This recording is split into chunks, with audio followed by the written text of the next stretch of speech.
You don't get to look at me like that, the officer snarled, his hand already digging into the man's shoulder. Drop the tough guy act. I know your type. You walk in here thinking the rules bend for you. The man didn't move. His jaw tightened. His eyes stayed level. Oh, you're quiet now, the officer continued, voice sharp with mockery. That's cute. Real cute.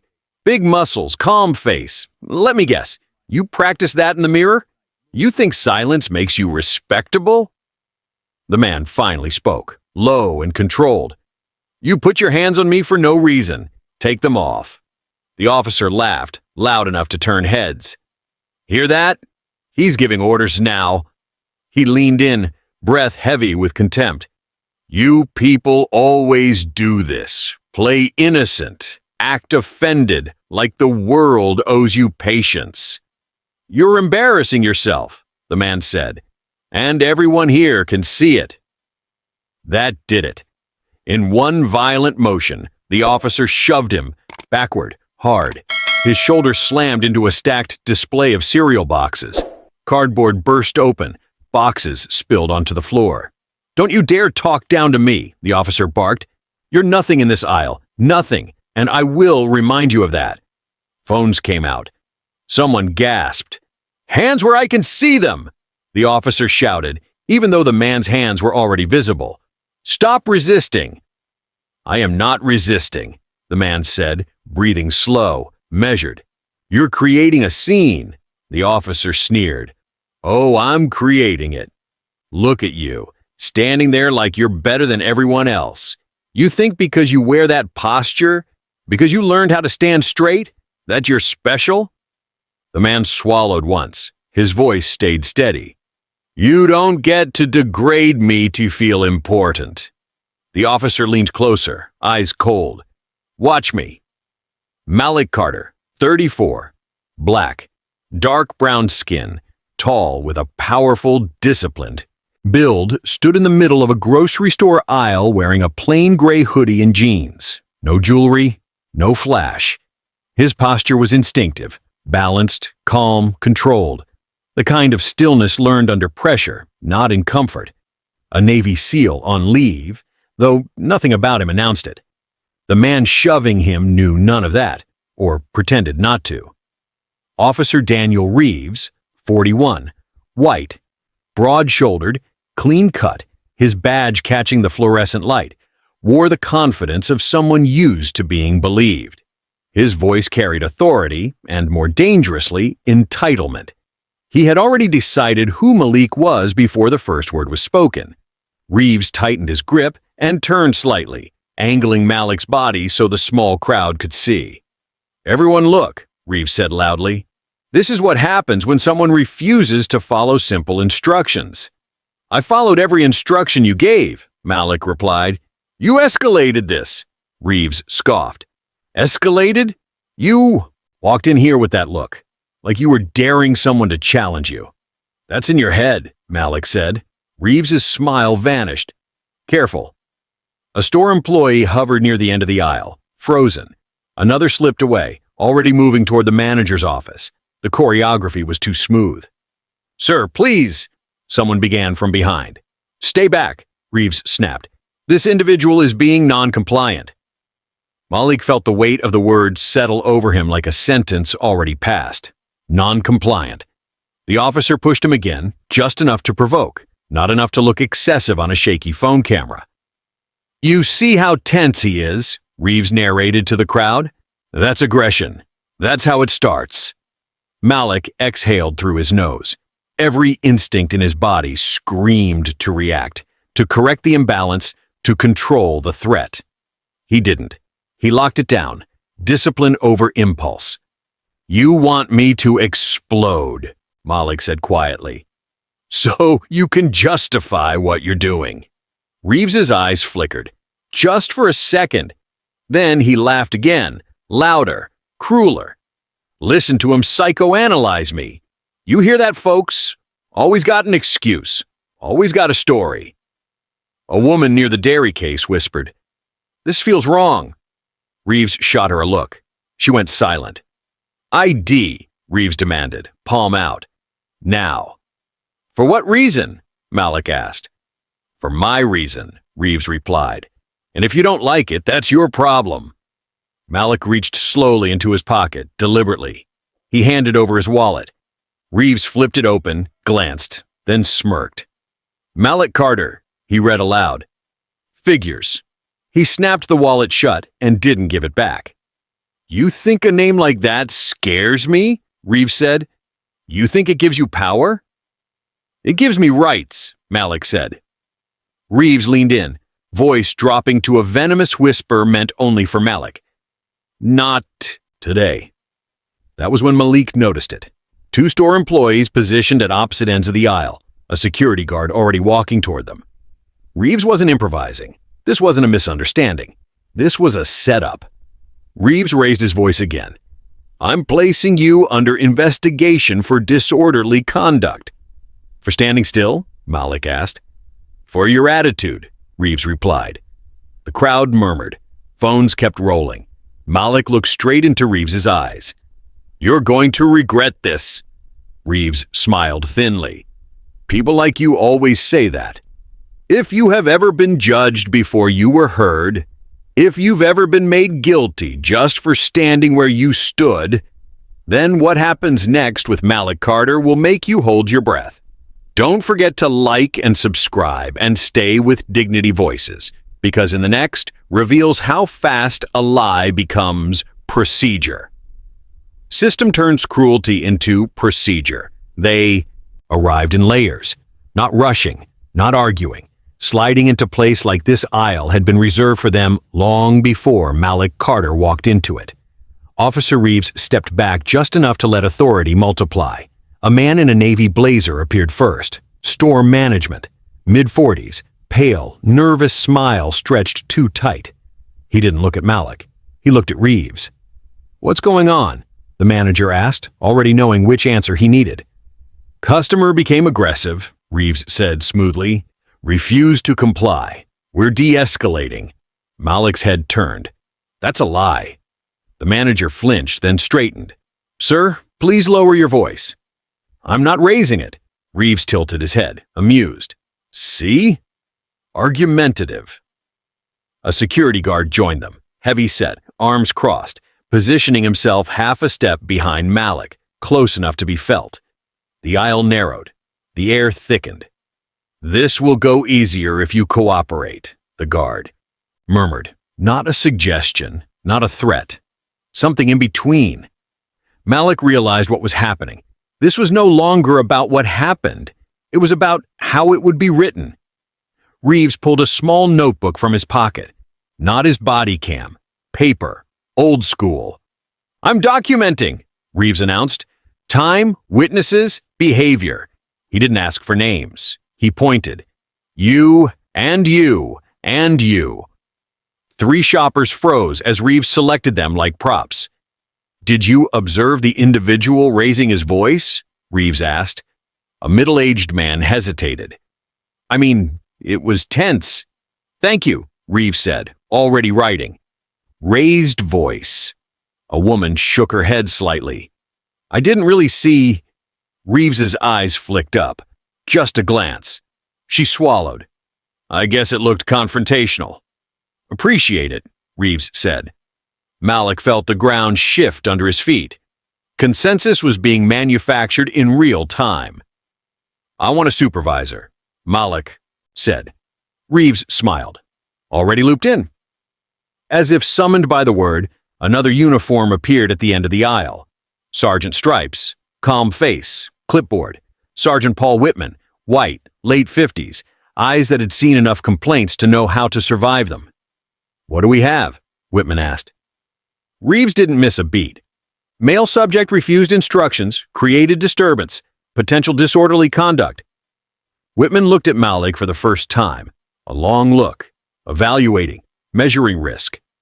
Sir, Whitman said, voice neutral. Is that accurate? No, Malik said. I was shopping. He put his hands on me without cause. Whitman nodded slowly. I hear you. Reeves's jaw tightened. Just a fraction. But, Whitman continued, multiple witnesses are describing aggressive behavior. They're describing what he told them to see, Malik replied. Whitman exhaled. This isn't the place for debate. There it was, the pivot, from truth to process. A woman in business attire approached, city communications, phone already in hand. Sergeant, she said quietly, local media's asking. Do we have a statement? Reeves didn't look at Malik when he answered. Active investigation. No further details, the woman typed. Malik knew how that line would read online. Man detained after altercation with police at grocery store. No context, no origin, just a verdict. The manager cleared his throat. We also have store policy regarding disruptive behavior. For the safety of customers, I'm not disruptive, Malik said. The manager finally met his eyes. For a split second, guilt flashed there. Then fear replaced it. Sir, please understand, the manager said. We're obligated to cooperate. Obligated. Another word that erased responsibility. Reeves gestured to the floor. Incident occurred here, near the registers. Malik looked down. The cereal boxes he'd hit were 6 aisles away from the registers. A detail. Small, but wrong. Malik locked it in. Whitman followed Reeves's gesture, then glanced at the mess behind Malik. His brow creased, just slightly. Reeves noticed and moved fast. Security, can you pull footage from aisle 12? Reeves asked. We'll need it logged. The guard nodded and spoke into his radio. Malik felt a cold line trace his spine. Before you do, Malik said, I want to formally request that all camera footage be preserved. Reeves turned. His smile didn't reach his eyes. Not how this works. It is if you're not hiding something. The aisle went quiet. Whitman held up a hand. Let's keep this professional. Malik nodded. Then, document my request. Reeves hesitated. Just a beat. Then he wrote something vague. Malik leaned slightly, trying to read. Reeves angled the notebook away. Procedure, Reeves said. A store employee hurried back, whispering to the manager. The manager's face drained. What? Malik asked. The manager avoided his gaze. Our system automatically cycles footage after a certain period unless flagged. How long? Malik pressed. The manager hesitated again. Reeves answered for him. End of day. The words landed like a gunshot. End of day. A ticking clock. Malik's jaw set. Then flag it. Whitman considered. The room waited. Reeves spoke first. We don't flag unless there's clear misconduct. And who decides that? Malik asked. Reeves tapped his badge. I do. The communications woman's phone buzzed. She glanced at the screen. Online chatter's picking up. Reeves smiled. Of course it is. Malik saw it then, how fast the net was closing. Legal language, media framing, witness selection, evidence windows, a machine designed to make resistance feel unreasonable. Whitman sighed. Sir, for now, we're going to ask you to leave the premises. And my ID? Malik asked. Reeves slid the wallet back, slow. We'll be in touch. As Malik stepped away, he caught the eye of a young store clerk near the frozen foods. Early 20s, brown skin. Fearful. The clerk gave a tiny shake of the head. Don't. Malik understood. Jobs were currency here. As he walked out, Reeves leaned close enough to murmur, low and confident. By tonight, Reeves said. This will be over. Malik paused, then turned his head just enough to answer. For you, Malik said quietly. That's the problem. Outside, the automatic doors slid shut behind him. Inside, the pack kept working.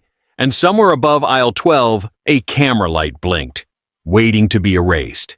The verdict hardens. The price becomes real. By the time Malik Carter reached his car, the story had already left the building. Not the truth, the version that traveled faster. Altercation, non-compliant customer, police respond. 3. Headlines, all saying the same thing without saying anything at all. Malik sat behind the wheel and didn't start the engine. He watched his hands rest calmly on his thighs, steady as if nothing had happened. Inside, the cost meter was already running. His phone vibrated. Unknown number. He answered. Malik Carter. Mr. Carter, a woman said, clipped and careful. This is the department's administrative office. We're conducting a preliminary review regarding today's incident. So soon? Malik asked. We prioritize public safety, she replied. You'll receive a notice requesting a statement. We advise cooperation. Advise? Malik repeated. A pause. For your own benefit. The line went dead. Malik started the engine. As he pulled out, his phone lit up again, this time with messages. A group chat he hadn't checked since morning. Former teammates, friends who knew how to read between lines. You okay? Saw a clip. What? Happened? Call me. Then another message, from a number he recognized all too well. Command Liaison. We've been notified of a civilian incident involving you. Please stand by for guidance. That was the first real punch. Civilian incident was bureaucratic shorthand for this could touch your clearance. Malik exhaled slowly and drove. The humiliation didn't come from shouting or cuffs. It came quietly, methodically. By afternoon, a longer clip circulated online, cropped tight, starting after Reeves's first shove. It showed Malik backed into the serial display, boxes falling, Reeves's voice loud and commanding. Stop resisting. In the comments, strangers filled the gaps. Why didn't he just comply? Looks aggressive to me. Another one playing victim. Malik watched the clip once, then again. He noted what was missing. No opening shove, no first insult, no beginning. He closed the app. At 3:17 p.m., his phone rang again. This time, Reeves. Malik let it ring. Twice before answering. Officer Reeves? Daniel? Reeves corrected, voice relaxed. I figured we should talk like adults. About what? About helping you avoid unnecessary consequences. Malik leaned back against his kitchen counter. You escalated a non-incident into a public spectacle. Reeves chuckled. See? That tone right there. That's what got you in trouble. What do you want? Resolution, Reeves said. For both of us. Malik waited. You file a statement acknowledging a misunderstanding, Reeves continued. Say tensions were high, voices raised on both sides, no accusations. We chalk it up to bad optics. And in return, I recommend no further action, Reeves said. No follow-up, no lingering questions. Malik's jaw tightened. You're asking me to lie. I'm asking you to be smart, Reeves replied. You've got things to lose. I can hear it in your voice. Malik said nothing. Reeves pressed. You know how this goes. The internet moves on. The department closes the file.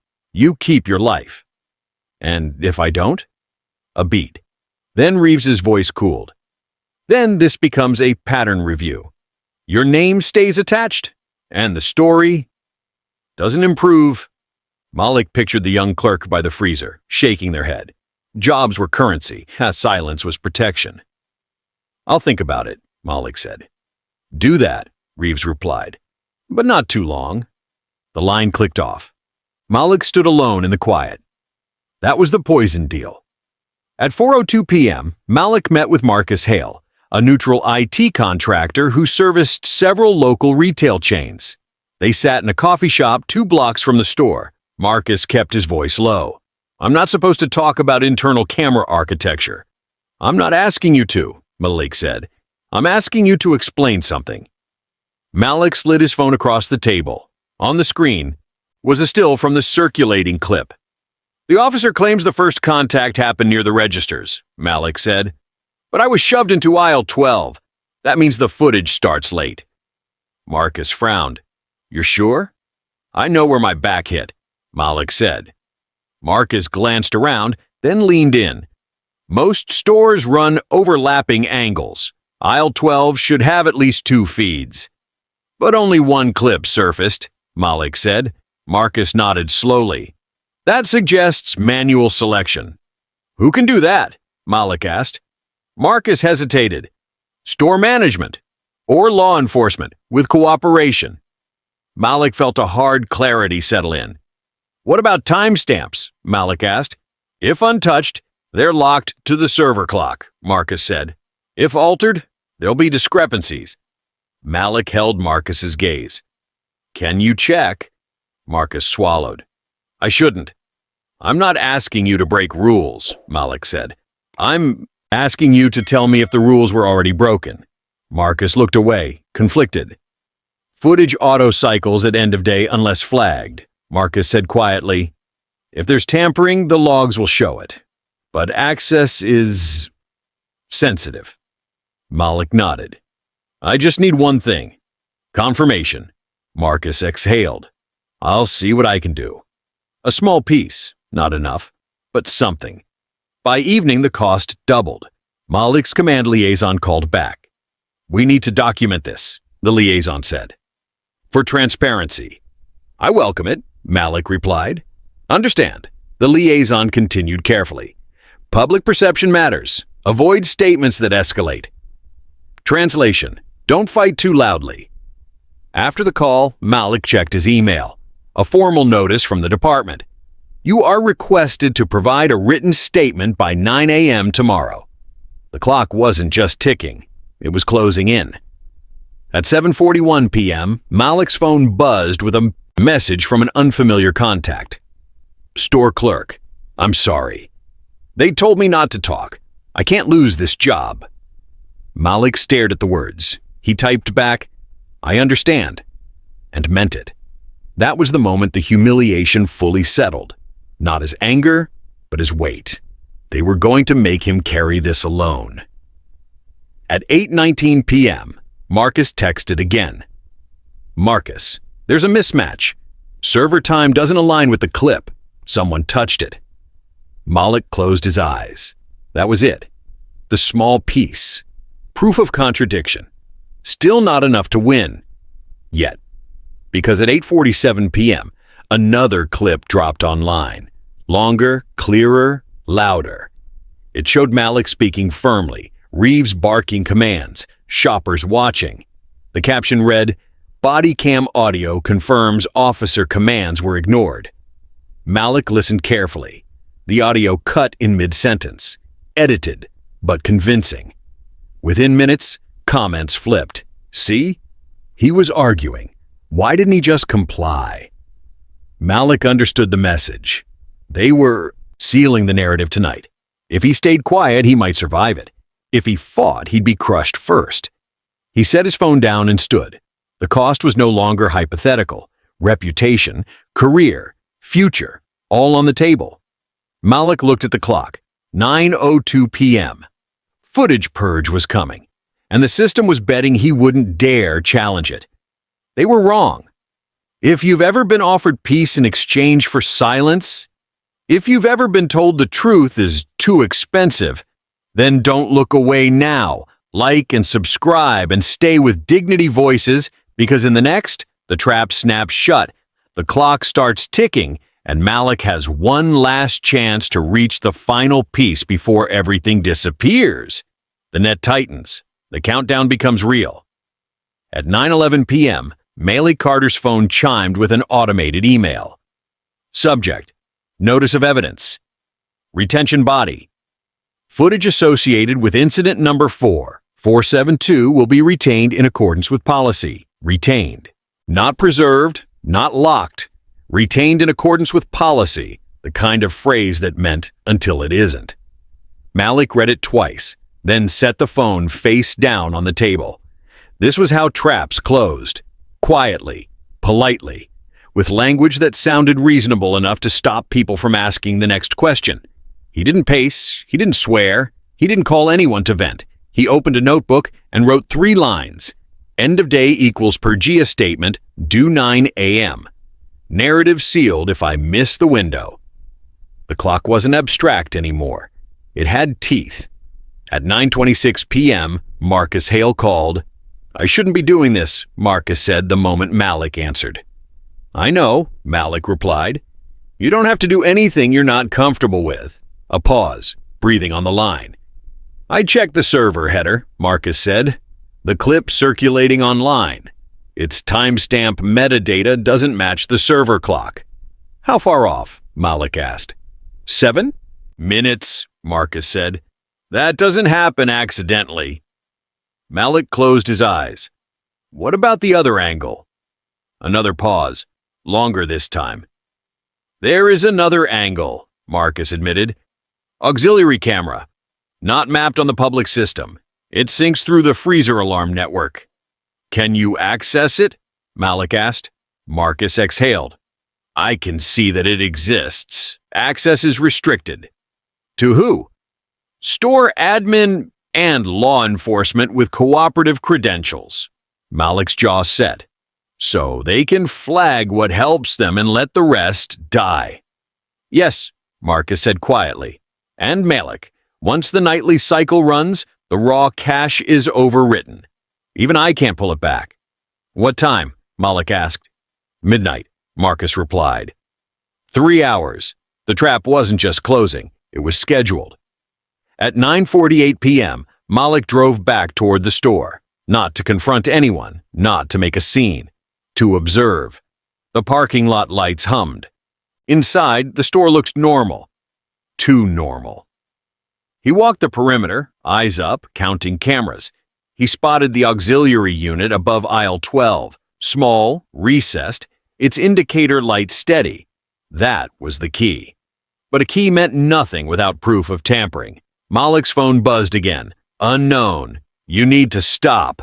He didn't respond. Another message followed. Unknown. You're making this worse for yourself. Malik recognized the cadence. Fear dressed up as advice.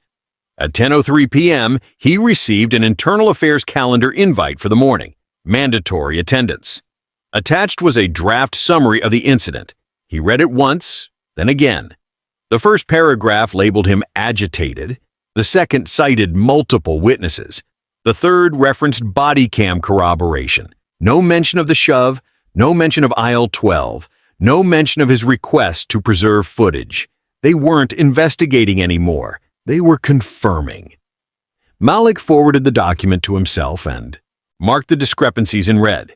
He needed the final piece, but every path to it ran through people who were afraid. At 10:21 p.m., he returned home and sat at his desk. He opened his laptop and began drafting his statement, not to submit, but to structure his thinking. He wrote facts only, times, locations, verbs, no emotion. That was when his doorbell rang. Malik stood still. It rang again. He checked the peephole. Sergeant Whitman. Malik opened the door halfway. Evening, Whitman said, hands visible, posture relaxed. Mind if I come in?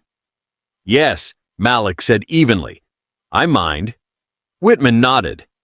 Fair enough. They stood on opposite sides of the threshold. I wanted to make sure you understood the process, Whitman said. These things can spiral. They already have, Malik replied. Whitman glanced down the hallway, then back up. You're a smart man. Don't turn a bad day into a bad record. A bad record requires facts, Malik said. Whitman's mouth tightened. It requires consensus. There it was, the truth, spoken softly. You still have a chance to de-escalate, Whitman continued. Provide a statement that acknowledges heightened emotions. Let us handle the rest. And the footage? Malik asked. Whitman didn't answer right away. Footage is technical. Is it preserved? Malik pressed. Whitman met his eyes. According to policy? Malik nodded. Then you won't mind if I ask for an independent review. Whitman's calm cracked. Just a hairline fracture. That would complicate things, he said. Truth often does, Malik replied. Whitman sighed. I'm trying to help you. No, Malik said. You're trying to close a file. Whitman straightened. Careful. Good night, Sergeant, Malik said, and closed the door. At 10:44 p.m., Malik received a message from the store clerk again. Clerk. They asked me to sign something about where it happened. I didn't look. Malik typed back. Do you remember what it said? A long pause. Then, registers. Malik stared at the word. Registers. Another confirmation, another contradiction, but still not enough. At 11:02 p.m., Marcus called back, voice tight. Someone else accessed the server, Marcus said. Right now. Who? Malik asked. I don't know, Marcus said, but they're flagging selective clips. The final piece was slipping through his fingers. Malik made a decision. Marcus, he said, can you generate a checksum comparison? Silence. That's logged, Marcus said. It'll show someone altered the original file. I know, Malik replied. That's the point. Marcus swallowed. If I do this, they'll know it was me. Then don't, Malik said. Just tell me if it exists. A beat. It exists, Marcus said. Malik closed his eyes. The clock read 11:18 p.m. 42 minutes. He needed leverage, not access. Witness plus mechanism. He opened his contacts and scrolled to a name he hadn't touched in years. Honorable Elias Morrow, retired. A retired judge. Reputation for integrity. Zero tolerance for procedural games. Malik hit call. It rang once, then twice, then connected. Malik? The judge said, surprised. It's late. I know, Malik said. And I wouldn't call if it wasn't urgent. What's going on? Morrow asked. Malik spoke calmly. Precisely. No accusations, just facts and contradictions. When he finished, the line was silent. Finally, Judge Morrow spoke. If there's evidence tampering, he said, and a purge scheduled, this crosses into obstruction. Yes, sir, Malik said. Send me what you have, Morrow said. Now. Malik forwarded the discrepancies, the timestamps, the draft or IA summary. The judge responded seconds later. Received. At 11:41 p.m., Malik's phone buzzed. Again. This time, a blocked number. You don't know when to stop, Reeves's voice said. I know exactly when to start, Malik replied. Reeves laughed. Midnight comes fast. Yes, Malik said calmly. It does. The clock on the wall ticked louder than it had all night. 19 minutes. The trap was fully closed, and Malik was standing inside it. On purpose. Near ruin. The system turns its teeth inward. At 11:43 p.m., Malik Carter stopped being a subject of procedure and became a problem that needed to disappear. Not arrested, not charged, neutralized. His phone buzzed once, twice, alerts stacking. A new post surged past the others, pushed hard and fast, boosted by accounts that didn't bother hiding their coordination. Breaking. Exclusive audio confirms officer repeatedly issued lawful commands. The clip was clean, too clean.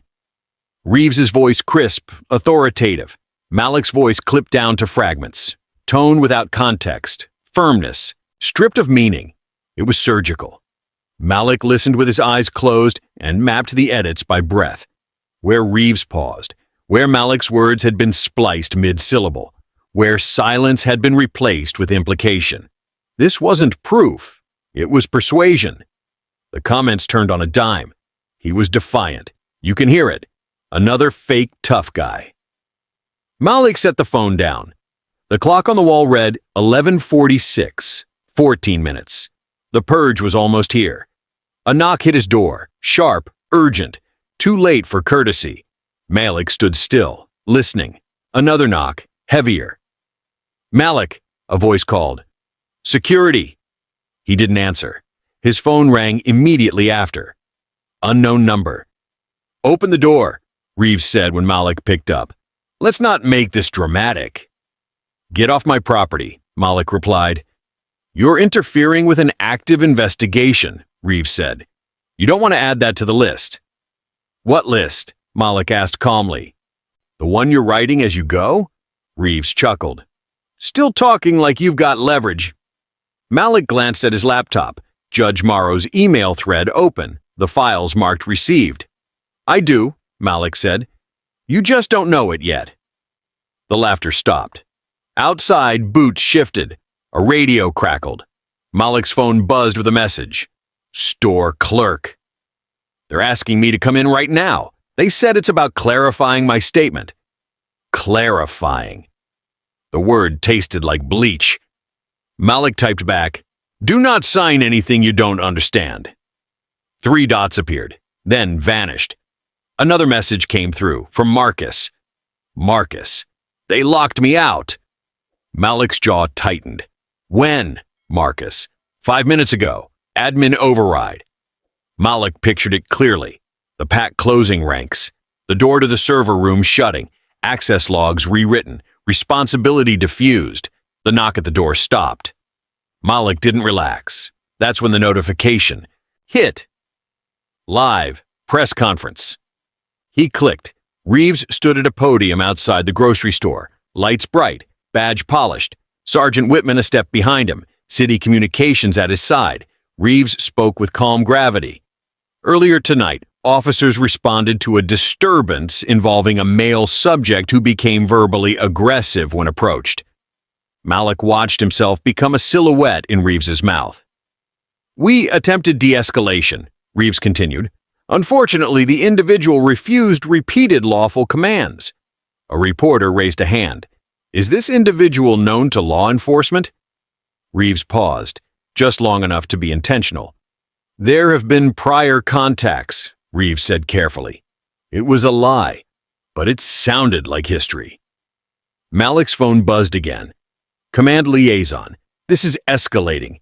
Recommend you refrain from public comment." Malik didn't respond. Outside, a car door slammed. Footsteps retreated. They weren't here to arrest him. They were here to remind him he was surrounded. The live stream cut to questions. One reporter asked about body cam footage. "We've released what's appropriate," Reeves said. "The rest is under review." Malik checked the time. 11:53, 7 minutes. He opened his email. A new message from the store clerk. "Clerk, I signed it. I'm sorry." Malik closed his eyes. That was the betrayal. Not malicious, not greedy, afraid. The clerk sent another message, fast and panicked. "They said it already said registers." I didn't read the rest. Malik exhaled slowly. The seal was stamped. Registers. The lie was now documented. At 11:55, Marcus texted again. "Marcus, they're purging selectively. The auxiliary cam is still live, but flagged non-relevant. Non-relevant meant untouchable." Malik typed back, "Can you prove the flag was applied manually?" Seconds passed. "Marcus, yes, but if I send it, I'm done." Malik stared at the screen. This was the choice the system relied on, forcing costs onto people who told the truth. "I won't ask you to ruin yourself," Malik typed. "Just tell me where the log lives." A pause. Then, checksum directory, time-stamped. That was it. The final piece was within reach, but guarded by fear and procedure. At 11:57, Malik's phone rang again. Judge Morrow. "I've reviewed what you sent," the judge said without preamble. "If what you're saying is accurate, this is bad." "It's accurate," Malik replied. "There's a problem," Morrow continued. "Without the raw footage or a tamper log, they'll dismiss this as technical noise." Malik nodded, even though the judge couldn't see him. "The log exists. Do you have it?" "Not yet." Silence. Then Morrow spoke, deliberate. "If you can show manual alteration, even without the footage, it changes jurisdiction. It forces preservation." "How?" Malik asked. "Because it implicates obstruction," Morrow said. "And obstruction triggers automatic holds." Malik glanced at the clock. 11:58, 2 minutes. Outside, sirens wailed in the distance, unrelated, but close enough to raise his pulse. His phone buzzed with one last message. For Marcus. "Marcus, I'm sending a screenshot. That's all I can do." Malik's screen lit up. A single image, server log, timestamp, user ID masked, but action clear. Manual flag, 2341. The moment Reeves said retained in accordance with policy, Malik forwarded it to Judge Morrow instantly. The judge replied within seconds. This is enough to pause the purge. At 11:59, Malik's phone rang again. "Reeves." Malik answered. "You really don't quit, Reeves said, voice tight now. Midnight, Malik said calmly. You're running out of time. Reeves laughed, brittle. You think some screenshot saves you? I think procedure works both ways, Malik replied. There was a beat. Then Reeves's tone shifted, hard. You just made yourself a bigger target. The line went dead. The clock flipped. 12 a.m. For a half second, the house was silent. Then Malik's email chimed. Subject urgent, hold placed on evidence, do not purge. Malik exhaled, but the relief didn't come, because his phone immediately flooded with notifications, new headlines. Police say suspect attempted to interfere with investigation. Sources claim intimidation of witnesses. They weren't retreating, they were counterattacking. Malik understood the truth of it as he stood there, phone buzzing, reputation bleeding in real time. He hadn't won. He had survived the night. Barely. And now the system was angry. If you've ever been hunted for refusing to lie, if you've ever watched fear turn into betrayal right in front of you, don't look away now. Like and subscribe and stay with Dignity Voices, because in the next, Malik strikes back. And just when it looks like he's winning, the system hits him even harder. The fake win. The devastating backfire. By morning, the wind had shifted, not fully, just enough for people to start asking the wrong questions. Malik Carter didn't celebrate it. He noticed it the way you notice pressure easing in your ears at altitude. Subtle, temporary, dangerous if you assume it means you're safe. At 7:18 a.m., Judge Elias Morrow made the call that forced daylight into the room. An emergency hold has been issued, the judge said over speaker. All footage associated with the incident is preserved pending independent review. Malik closed his eyes. Thank you, sir. Don't thank me yet, Morrow replied. This buys time, not truth. Time was enough, for now. Within the hour, the first correction appeared online. Update. Authorities confirm evidence retention pending review. It wasn't an apology. It wasn't accountability, but it cracked the certainty. Commenters hesitated. A few deleted posts. A few asked questions they hadn't asked last night. Why hold footage if it's clean? What changed? At 8:02 a.m., Marcus Hale sent another message. Marcus, I requested server access logs. Someone's sweating. Malik replied with one word. Good. At 8:30, Malik walked into Internal Affairs. No cameras, no crowd. Just beige walls and fluorescent honesty. Sergeant Whitman sat across the table. Reeves leaned against the wall, arms folded, face unreadable. A recorder blinked red. State your name for the record, Whitman said. Malik Carter, Malik replied. Reeves smiled thinly. Still cooperative, I see. Malik didn't look at him. Whitman cleared his throat. We'll proceed chronologically. They did. Malik spoke calmly, precisely. Times, locations, words spoken. No adjectives, no accusations, just sequence. When he mentioned aisle 12, Reeves shifted.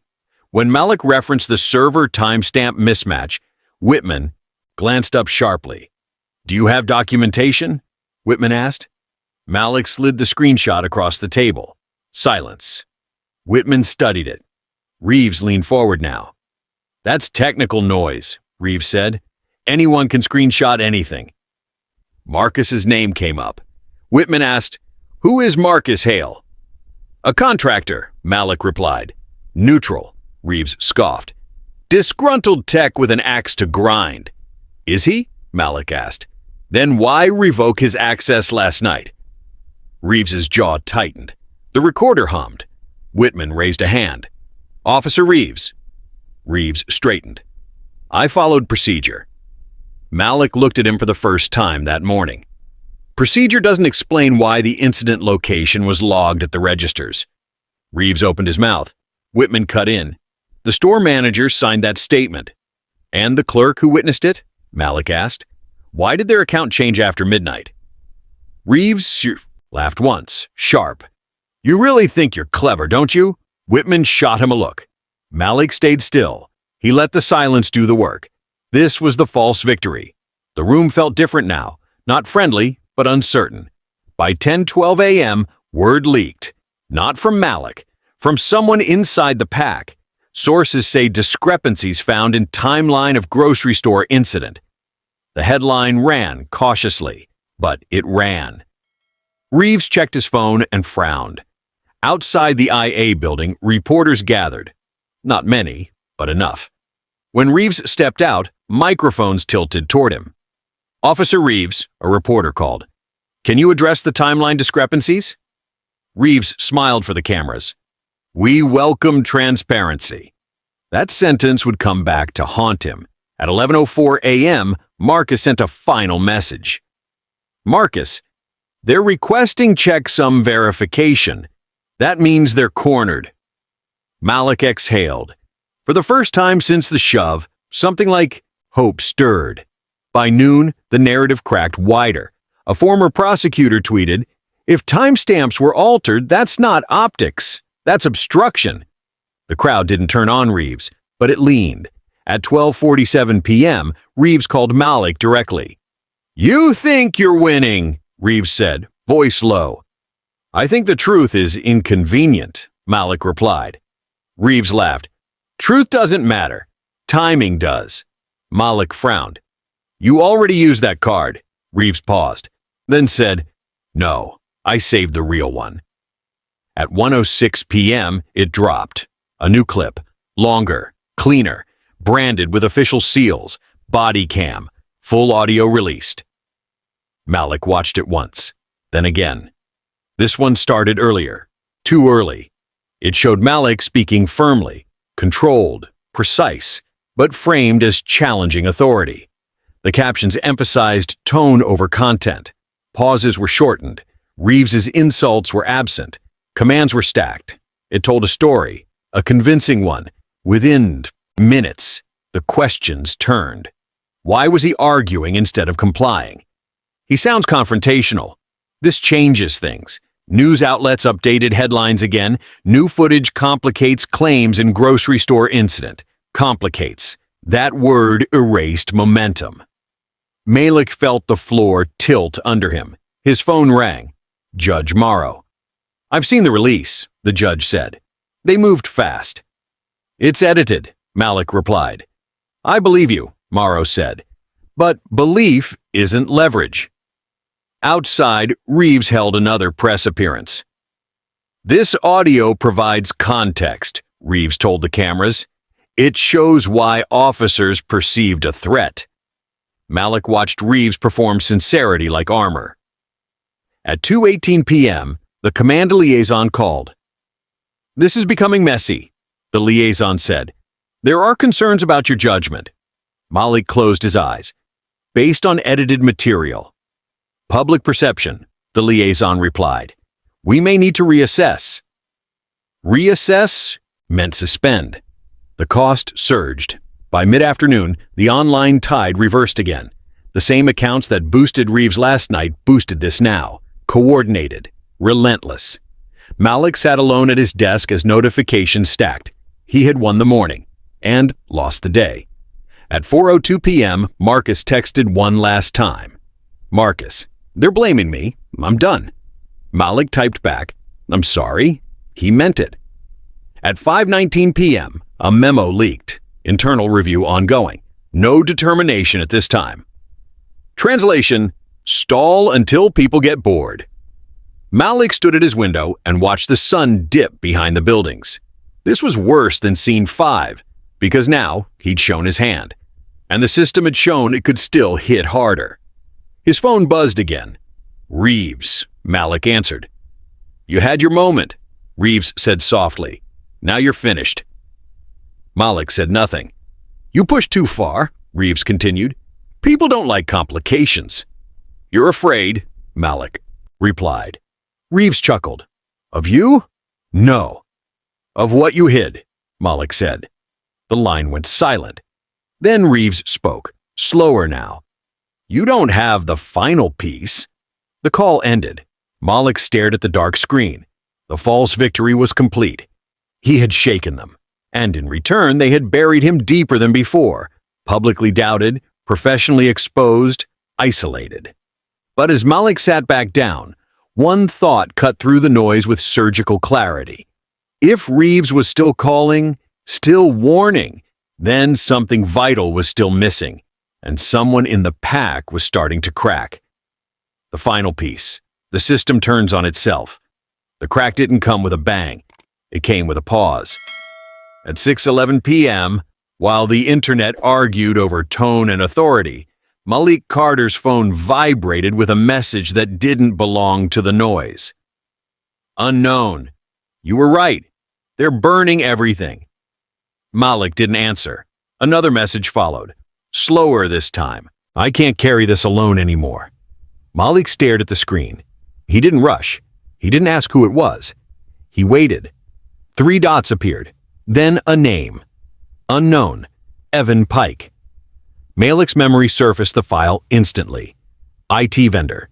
Secondary access. The quiet one in the pack. Present but never quoted. The double agent. Meet me, Evan typed, before they pin this on me. They met in a public place. Glass walls, cameras, nowhere to hide. Evan Pike, white, early 30s, pale and sleepless, sat hunched over a laptop like it was a confession booth. I didn't know it was this bad, Evan said before Malik could speak. I swear. Malik took the chair across from him. Start at the beginning. Evan swallowed. Reeves flagged the auxiliary camera manually. Not once, 3 times. Each time there was a complaint. The system auto-locked, but he overrode it through store cooperation. You logged it, Malik said. I had to, Evan replied. It's policy. And then Whitman called, Evan said. Said I needed to clean the noise so the review wouldn't spiral. Malik leaned forward. Define clean. Evan's hands shook. Reassign timestamps. Narrow clips. Make the story linear. Illegal, Malik said. Obstruction, Evan whispered. I know. Malik said nothing. Evan looked up, eyes wet. They promised protection.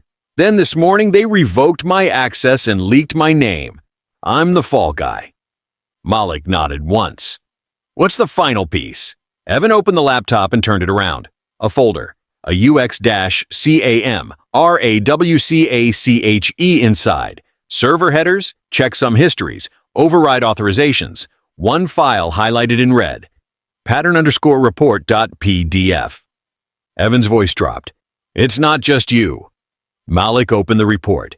14 incidents. Same grocery chain, same auxiliary camera flagged non-relevant.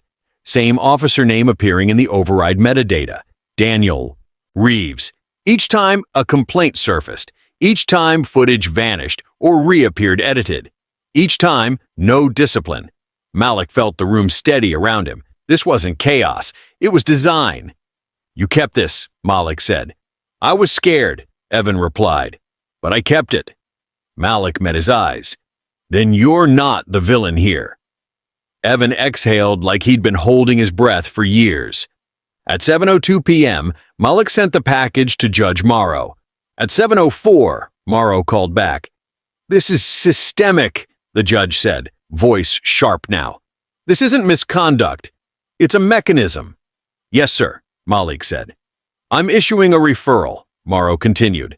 Independent prosecutor. Immediate. The door of justice opened. Not ceremonially. Violently. By 7:19 p.m., subpoenas were drafted. By 7:33, Internal Affairs was sidelined. By 7:41, Reeves's body cam release was reclassified as potentially deceptive evidence. The pack felt it before the public saw it. At 8:01 p.m., a reporter broke the story. Exclusive. Internal logs suggest repeated evidence. Overrides by officer in grocery store incident. The comments exploded. This time, the questions didn't hesitate. 14 times? Why is this just coming out? Who signed off? Reeves went live again. Too fast. He stood rigid, jaw clenched, words rushed. These allegations are misleading, Reeves said. There's no proof of intent. The reporter cut in. Sir, the logs show your user ID. Reeves froze. Just for a second. Enough. Whitman wasn't behind him this time. City Communications stood alone. By 8:22 p.m., Whitman released a statement distancing himself from Reeves. Any actions taken were based on information provided. The pack began to cannibalize. Store management followed. We cooperated under the assumption of lawful request. Security issued a memo. We deferred to law enforcement guidance. Everyone pointed up. Reeves stood alone. At 8:37 p.m., Evans. Pike's affidavit hit the docket, sworn, time-stamped, public. The system buckled. At 9:05 p.m., Malik's command liaison called again, voice different now. "We're suspending any review related to your clearance," the liaison said. "Pending outcome." "Understood," Malik replied. "Off the record," the liaison added. "We should have listened earlier." Malik didn't answer. He didn't need the apology. He needed the truth visible. At 9:18 p.m., the auxiliary camera footage was released, unaltered. The opening shove, the insults, the staging. The moment Reeves angled Malik toward the crowd and said, "Everyone look." It was undeniable. By 9:40 p.m., hashtags flipped. By 9:52, national outlets picked it up. By 10:03, Reeves's lawyer issued a statement. By 10:11, Reeves was placed on administrative leave. By 10:20, Whitman announced an internal audit. Too late. The system had already turned. At 10:34 p.m., Reeves was served with notice of investigation for obstruction. Malik watched none of it live. He sat at his desk, hands folded, breathing slow. His phone buzzed one last time. Reeves. Malik answered. "You planned this," Reeves said, voice raw. "No," Malik replied. "You did. You used them," Reeves snapped. "The judge, the tech." "I used the truth," Malik said. "At the right time." A beat. Then Reeves whispered, "You ruined me." Malik's voice stayed even. "You ruined yourself. I just stopped covering it." The line went dead. Outside, sirens wailed. Not for Malik this time.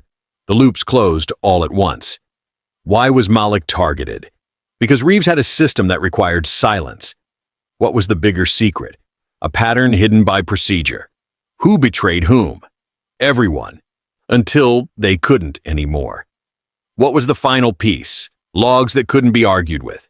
The pack collapsed because it was built on fear, and fear never survives daylight. Malik leaned back in his chair as the weight lifted. Not dramatically, not loudly. Just enough to breathe.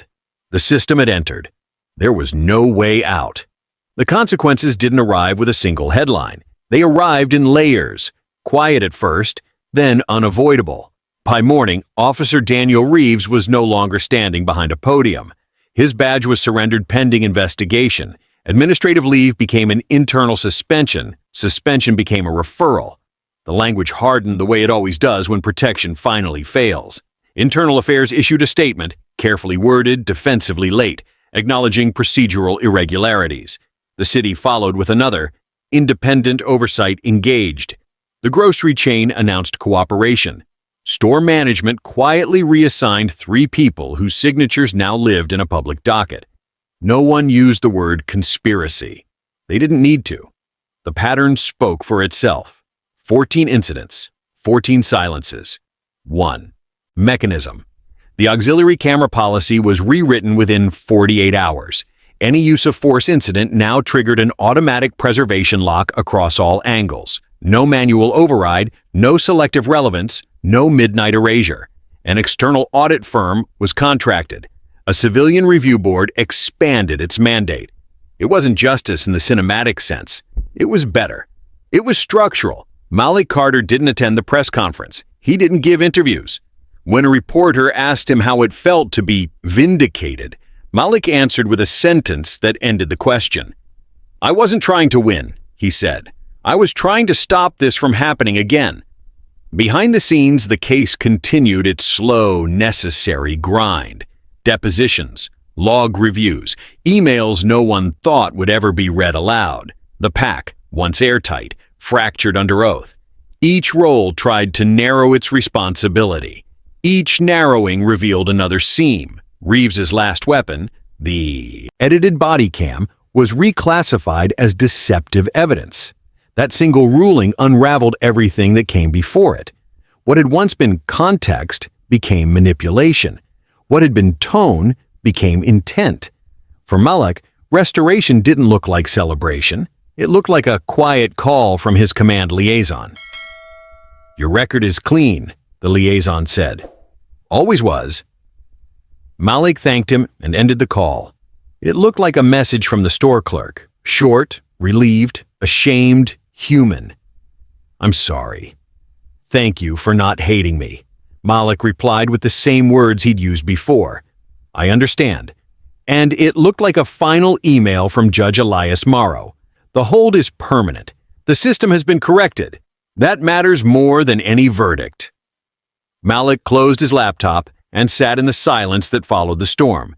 He thought back to aisle 12, the cereal boxes, the rehearsed commands, the way authority had tried to turn stillness into guilt. He hadn't raised his voice. He hadn't needed to. Because truth, real truth, doesn't win by shouting. It wins by discipline, leverage, and timing, and by people who decide at cost not to look away. The system didn't collapse. It adjusted. That was the legacy. This story is not about a single bad officer or a single brave man. It's about how systems learn to protect themselves and how they can be forced to protect people instead. Malik Carter, the protagonist, wins not because he is louder, stronger, or more aggressive, but because he is disciplined. His flaw is believing, at first, that procedure equals fairness. His growth comes when he understands that procedure without accountability is just camouflage. His hidden strength isn't his physical power or his resume. It's his ability to read mechanisms, to wait, to strike only when the truth can't be buried. The antagonist, Daniel Reeves, is not driven by rage alone. He is driven by fear, fear of exposure, fear of patterns, fear that if one case opens cleanly, the others will follow. His cruelty isn't random, it's functional. He doesn't abuse power impulsively, he routinizes it. And that is what makes him dangerous. The pack exists because systems reward silence. People don't betray truth because they're evil. They betray it because they're afraid, dependent, replaceable. This story asks us to reflect on our own lives. How many times have we stayed quiet because speaking felt too expensive? How often do we accept a false version of events because it's easier than challenging the mechanism behind it? Change doesn't always come from heroes shouting in the street. Sometimes it comes from someone who refuses to move, refuses to lie, and refuses to let the clock erase what matters. In daily life, dignity is protected the same way Malik protected his, by clarity, patience, and the courage to hold your ground even when the cost rises. If this story moved you, if it made you uncomfortable, if it reminded you of a moment you wished someone had stood up, then let it do more than entertain you. Let it sharpen you. Let it remind you that systems can be corrected, but only when people insist on truth at the right moment. If you believe stories like this matter, if you believe dignity, accountability, and justice deserve a voice, subscribe to Dignity Voices. Because the next story may not be about Malik. It may be about someone who needs you to keep watching,